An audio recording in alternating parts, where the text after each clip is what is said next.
Anda hidup untuk salat. Salat, salat, salat. Rasul alaihi salatu wassalam, pada saat beliau hendak menghembuskan nafas-nafas terakhir beliau, Rasul sallallahu alaihi wasallam mengatakan, as-salah, as-salah, wa ma malakat aymanukum. Salat, salat, dan berbuat baiklah kepada hamba-hamba kalian. Rasul alaihi salatu wassalam gak sekali mengulang sabdanya ini. Rasul sallallahu alaihi wasallam terus mengulang sabdanya sallallahu alaihi wasallam, as-salah, as-salah, salat, salat, salat. Karena kata Umar, la hadza fil islami liman taraka salah. Gak ada bagian dari Islam untuk orang yang meninggalkan salat. Gak ada Islam untuk orang yang meninggalkan salat. Islam ya salat. Gak ada ceritanya orang Islam gak salat. Jangan pernah berpikir dosa zina itu lebih berat daripada meninggalkan salat. Enggak, meninggalkan salat lebih besar daripada berzina. Jangan pernah berpikir bahwasanya ada anak kurang ajar sama orang tuanya itu merupakan dosa yang paling besar daripada meninggalkan salat. Enggak, meninggalkan salat lebih besar. Karena meninggalkan salat itu bisa masuk derajat kekufuran. Rasul alaihi salatu wassalam, beliau bersabda, perbedaan antara kami dengan orang kufar adalah salat. Siapa yang meninggalkan salat, maka dia telah kafir.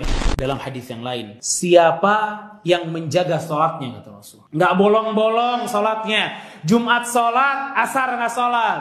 Siapa yang mampu menjaga sholatnya, nanti di hari kiamat dia dapat cahaya, dia dapat petunjuk, dan dia dapat kebahagiaan. Dan siapa yang nggak jaga sholatnya, nggak bakal dapat cahaya di hari kiamat, nggak bakal dapat petunjuk di hari kiamat, nggak bakal bahagia di hari kiamat. Dan orang yang meninggalkan sholat di hari kiamat akan dikumpulkan bersama Qarun, Fir'aun, Haman, Ubay bin Khalaf, 4 tokoh besar penduduk neraka. Maka kita tanya sama orang-orang yang masih saja mudah meninggalkan sholat. Jumatan sholat, asar nggak sholat, sholat 1 hari cuma maghrib aja, subuhnya nggak sholat. Kita tanya kepada mereka, kenapa nggak mau sholat? Kenapa nggak mau meluangkan waktu walau hanya 10 menit? Ingat, Anda hidup bukan untuk mendapatkan jabatan, Anda hidup untuk sholat. Ingat, Anda hidup bukan untuk kerja, Anda hidup untuk sholat. Ingat, Anda hidup nggak buat makan dan minum, tapi Anda hidup untuk sholat. Anda hidup nggak untuk jalan-jalan, tapi Anda hidup untuk sholat.